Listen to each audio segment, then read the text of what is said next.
بسم الله الرحمن الرحيم الجوار الكنس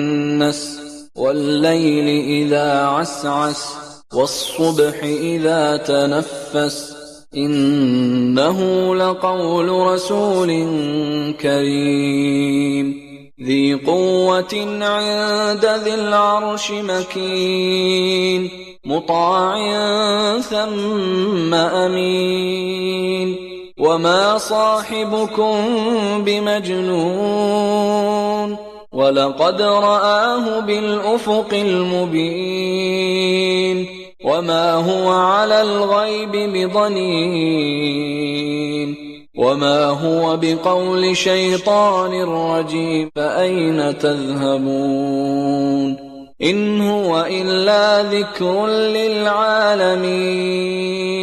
لمن شاء منكم أن يستقيم وما تشاءون إلا أن يشاء الله رب العالمين.